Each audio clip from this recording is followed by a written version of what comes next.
Perguntaram pra gente num dos nossos milhões de vídeos sobre história por que a gente não recomenda ler os jornalistas que escrevem livros de história.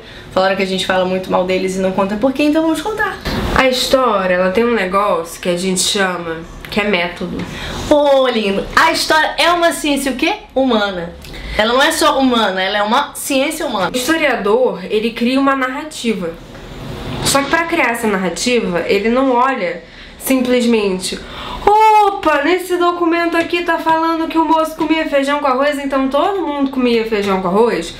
Não é assim. Justamente porque essa narrativa ela não pode surgir simplesmente da subjetividade do historiador, ela tem que surgir de uma materialidade histórica. Você tem um método. Cada um usa um dos diversos métodos, assim como não venham me falar aqui que já que tem diversos métodos, não é ciência. Mentira, porque eu não faço uma análise de extração da mesma forma que eu faço uma análise de pH. Então... a pessoa que fala isso, a pessoa, ela não entrou em qualquer universidade. Além do método, a gente tem uma coisa bem bonitinha chamada fonte. Fonte não histórica. É uma fonte, são várias fontes. O problema do jornalismo histórico é que ele não é vendido como jornalismo histórico. Ele é vendido como história, com H maiúsculo. E ele não é. Ele é jornalismo histórico. Você simplesmente lê umas fontes aqui, te contar o que a fonte está te dizendo, te falar o que o documento histórico está fazendo, o que o fulaninho fez em tal lugar, o que acontecia. Isso não é história, meu amor.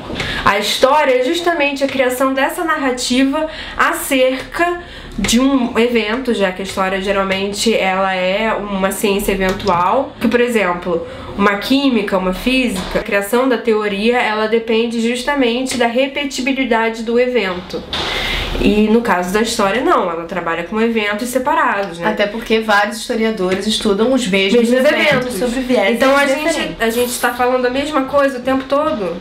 A gente não tá falando a mesma coisa o tempo todo. Na maior parte das vezes a gente tá, ainda mais agora, né, que, enfim, nós somos extremamente ramificados. Se tem alguém falando da Revolução Francesa, esse alguém tá falando, sei lá, das mulheres na Revolução Francesa, o outro fulaninho tá falando do Estado na Revolução Francesa. Ninguém estuda Idade Média. Porra, a Idade Média é grande pra caralho, mano. Você estuda situações e coisas pequenas dentro daquilo. Entendeu? É claro que você tem que entender um todo para estudar o micro. Então, mas é isso. Quando o Laurentino Gomes, ele fala que a corrupção ela é endêmica e que na verdade a gente está num país que tem corrupção porque a corrupção existe desde o Império, na verdade ele só esqueceu que ele estava trabalhando com uma sociedade estamentária, que é completamente diferente de uma sociedade que em teoria, como é a nossa hoje, que é em teoria democrática, é uma república. Há uma grande diferença de como esses estamentos sociais estão organizados. Hoje o que nos organiza é a desigualdade social, o que não era a mesma coisa do Império. No Império você tinha classes estamentais, o que significa que você tinha um imperador, debaixo do imperador você tinha os nobres, tinha escravo, o clero, você tinha escravo. Você não pode dizer que aquela sociedade é plenamente comparável com a sociedade de hoje. O nome disso, meus amores, é anacronismo. Entendeu? Que é um negócio na faculdade de história que todo dia te martelam, entendeu? Era mais fácil a galera ter colado um pôster nas salas assim. Não seja anacrônico. Porque essa é uma das maiores dificuldades, é estudar o passado sempre tendo a noção que você está estudando o passado a partir dos olhos do presente. A inquietude que te surge numa pesquisa, ela vem do presente, ela não pode vir do passado. Ela certamente tem raízes no presente, o que não é a mesma coisa que dizer que aquilo que acontece no presente aconteceu no passado, porque evidentemente vai acontecer de formas diferentes. Então esse é um primeiro e excelente motivo para você não ler os jornalistas. Os jornalistas que são vendidos como livros de história, ou lê-los de uma maneira sabendo que eles são jornalistas. Jornalistas, eles têm outros métodos. Jornalismo, pelo que eu saiba, não é uma ciência. Então, isso não desqualifica, tá? O jornalismo de é forma super alguma importante, eu acho muito foda, inclusive, mas não é ciência, então são caixas diferentes. O Eduardo Bueno e o Leandro Narlock sei que se vendem como histórias mesmos. O Laurentino Gomes eu não sei, porque às vezes pode ser uma questão de editora, né? Mas no geral, esses jornalistas, eles são, além de anacrônicos, muito simplistas. Porque assim, eu lembro o livro do Leonard Narlock, que era, não me lembro, Guia Politicamente Correto da História, que foi um grande frisson esse livro, porque realmente era um livro muito polêmico. Ele usou apenas uma fonte pra fazer esse livro, tá? Ninguém usa uma fonte pra fazer porra nenhuma. Você não usa uma fonte nem pra fazer um cartão de aniversário dentro da história. Um cartão de aniversário tem umas 3 ou 4 fontes pra saber se ele nasceu realmente naquele dia, então tem um monte de situação. Eu lembro muito era um livro dividido em contos, né? Ou em, sei lá, ensaios, né? E eu lembro que o que mais chamou a atenção das pessoas era que Zumbi tinha escravos. A gente não precisa entrar nesse mérito, mas isso é muito simplista, dizer que Zumbi de Palmares tinha escravos. E é uma... E por isso a escravidão tava tudo bem. Então o problema da escravidão não é racismo. Na verdade, existem livros de história que, dependendo do viés, são muito perigosos. Esse livro do Guia Politicamente Incorreto foi um livro, na minha opinião, de muito mau gosto. Tem gente dentro da história que tá falando que nessa historiadora, que usa justamente a retórica de que porque os movimentos de resistência aqui no Brasil eram movimentos que eram ligados à esquerda, então eles só queriam substituir a ditadura pela ditadura do proletariado. Claro que tem gente que usa esse tipo de argumento dentro da história. O problema é que quando uma pessoa vai apresentar isso academicamente, tem umas 365 pessoas pra discutir com ela sobre isso. E mesmo essa pessoa que fala isso, ela não deve ter olhado um lugarzinho, ela deve ter olhado um monte. Ciência nem sempre, gente, tá certa. É óbvio. A história, isso. especialmente, é só ver essa coisa assim do hoje você pode comer ovo, amanhã você não pode comer ovo. Hoje você pode comer bacon, amanhã você não pode comer bacon. Mas você tem uma base, né? Mas você... Porque ciência, gente, ela realmente existe pra ser superada. Mas esses livros, eles são vendidos como verdade absoluta. Como se aquela fosse a única maneira de alguma coisa ter acontecido. Que aí a gente entra em outro problema desse jornalismo histórico vendido como história.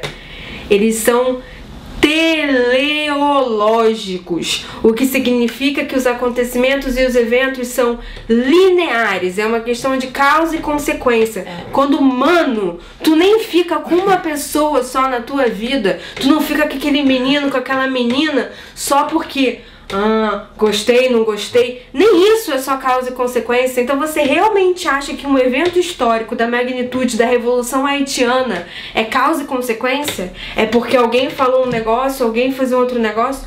Gente, um dos maiores problemas de você estudar história é que justamente você tem que lidar com aquilo que aconteceu e não com o que poderia ter acontecido. Se o Hindenburg não tivesse morrido na República de Weimar, será que a gente teria tido nazismo? Se a bancada católica alemã tivesse entendido que havia outra forma de parar a esquerda radical naquele momento, será que o nazismo teria acontecido? Existe o cinema. Pra isso existe bastante Inglórios. Exatamente. Não é a história.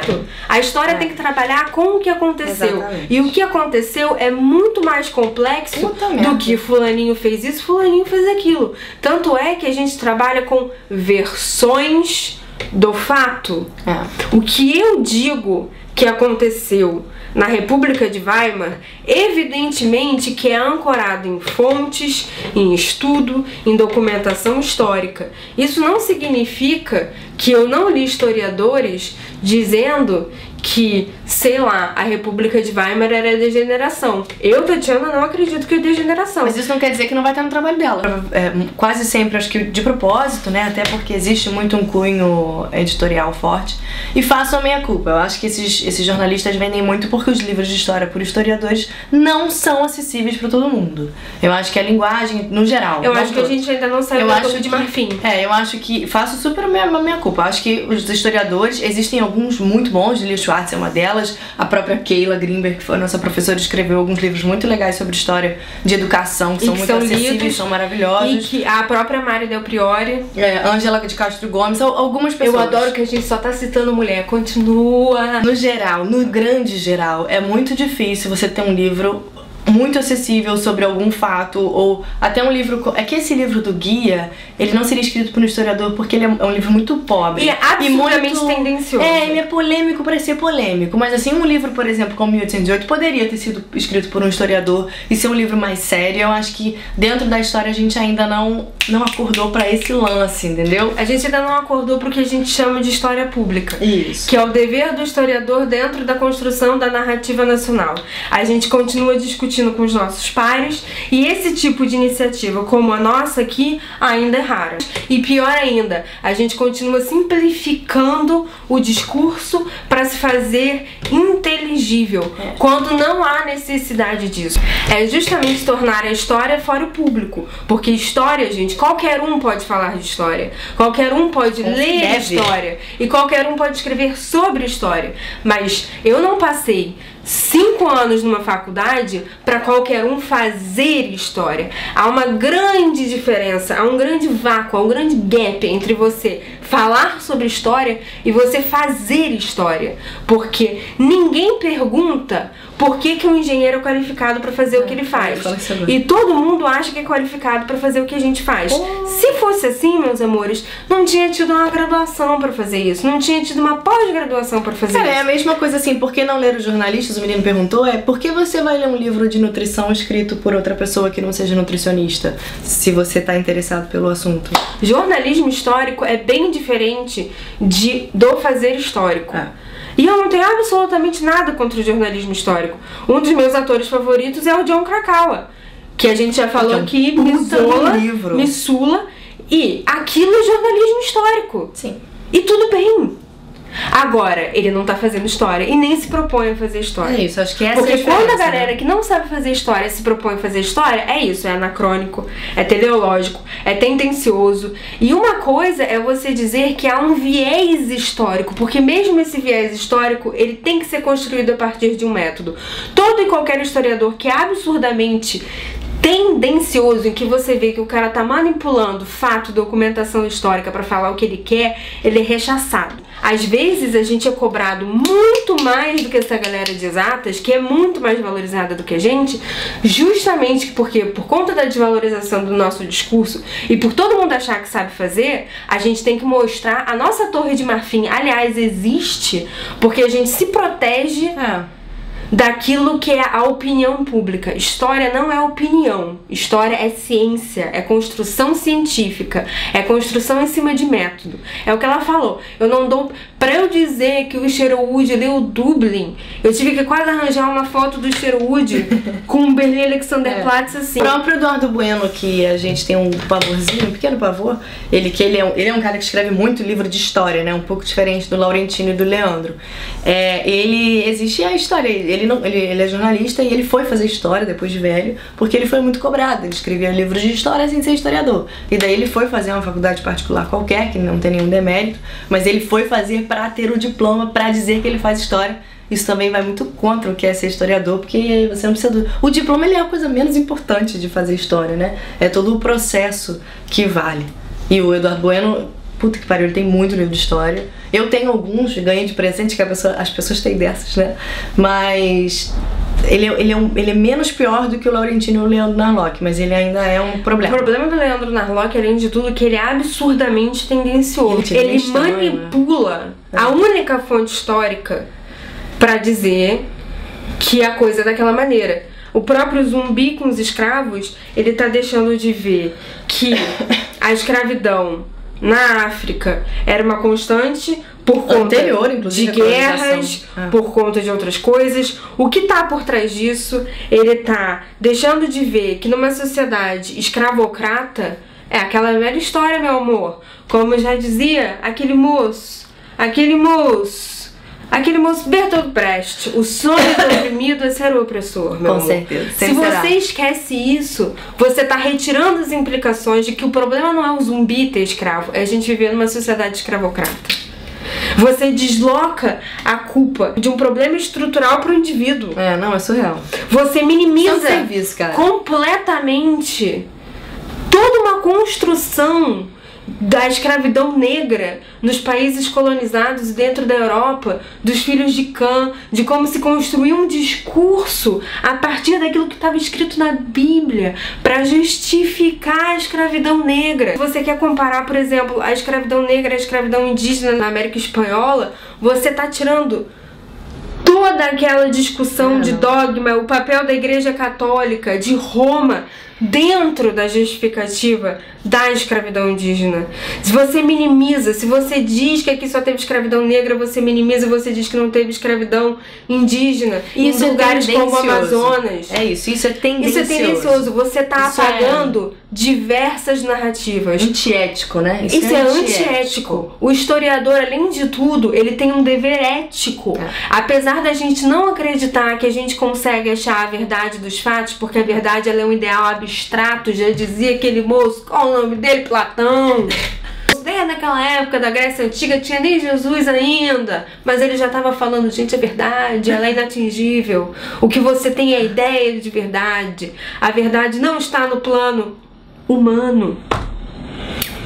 Ele tem um dever ético com a busca dessa verdade. E para buscar essa verdade, o que ele faz é encontrar o maior gama possível de documentação que o ajude a construir uma narrativa sobre um determinado assunto que consiga, se não abarcar, pelo menos, como é que é o nome daquela palavra? Reconhecer que existe mais de uma versão e mais de um viés e muito mais do que só um olhar sobre um fato.